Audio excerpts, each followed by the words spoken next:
Innahu min Sulaiman Innahu min Sulaiman wa innahu bismillahirrahmanirrahim.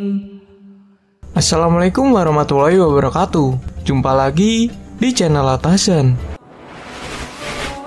Perpindahan keyakinan seseorang tak lebih dari pilihan pribadi dan gerakan intuisi melalui sejumlah pengalaman serta bukti-bukti empiris yang terjadi padanya. Demikian pula dengan keempat mantan pastor dan pendeta sejagat ini.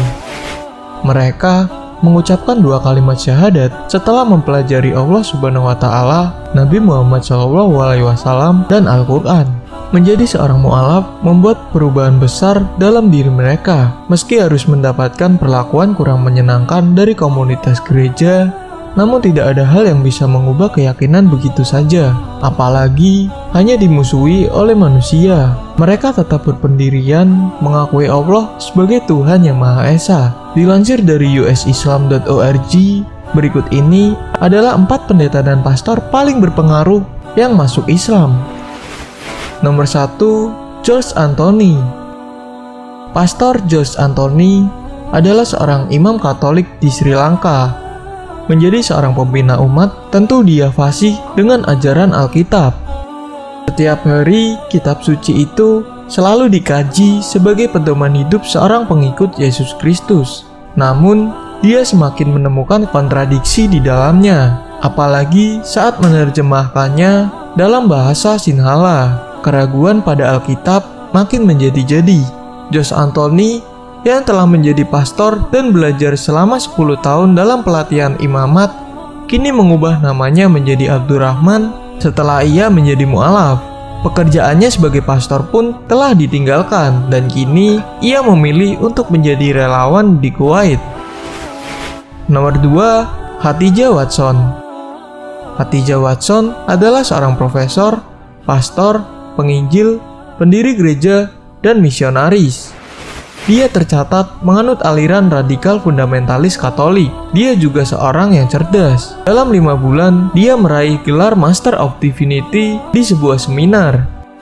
Perkenalannya pada Islam saat bertemu dengan seorang warga Amerika Serikat yang baru pulang bekerja dari Arab Saudi dan telah menjadi Muslim. Watson mulai bertanya-tanya soal Islam dan demi memuaskan rasa ingin tahunya, dia dibawa perempuan itu ke Islamic Center. Sekian lama belajar soal Katolik, Watson dididik mengenal Islam sebagai agama pengrusak dan kitab sucinya Al-Quran disebut menyebarkan ajaran setan. Namun, hal itu tidak didapatinya saat berkunjung ke Islamic Center.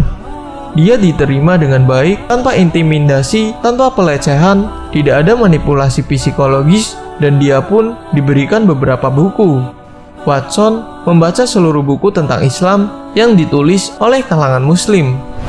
Sebelumnya, dia belajar Islam dari buku-buku tulis kalangan Kristen dan jauh berbeda. Dalam sepekan, dia melahap selusin buku. Ketertarikan utamanya yakni pada keilahian Allah Subhanahu wa Ta'ala. Dia juga menemukan fakta bahwa konsep Trinitas tidak ada dalam Alkitab berbahasa Ibrani asli. Akhirnya, Watson memeluk Islam justru setelah mengkaji Alkitab Ibrani.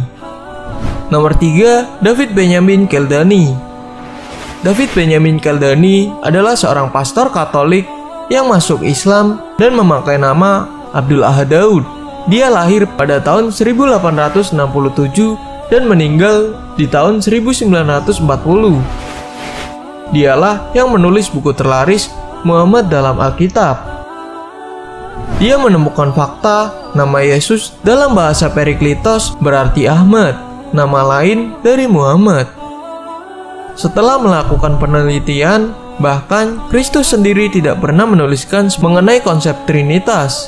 Konsep itu hanya eksis 2 abad setelah kematian Yesus. Hal ini membuat David Benjani memilih untuk masuk Islam. Nomor 4, Idris Taufik.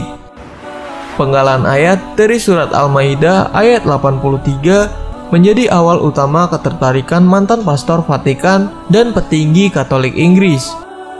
Sejak belajar di Vatikan dan menjadi pastor, Ia memang bangga pada posisinya, namun jauh di dalam lubuk hatinya ada hal yang tidak benar, terutama sekali banyaknya pelecehan seksual yang dilakukan pastor-pastor kepada murid mereka. Kegelisahan hatinya membawa keputusan penting kedua, yakni berhenti menjadi pastor di Vatikan dan memulai misi Kristen di Mesir. Disinilah dia banyak berinteraksi dengan kaum muslim dan belajar Islam. Baginya, warga ibu kota Kairo amat lembut namun memegang ajaran teguh agama mereka. Jelas saja Taufik terkejut melihat kenyataan ini, lantaran di berbagai media barat Islam digambarkan hanya soal bom bunuh diri dan ekstremis. Ini mengesankan. Taufik akhirnya bisa menemukan indahnya menjadi muslim. Paling mengejutkan saat azan memanggil untuk sholat, ribuan toko tutup dan seluruh orang berduyun-duyun ke masjid untuk beribadah. Innahu min Sulaiman, innahu min Sulaiman wa innahu bismillahirrahmanirrahim.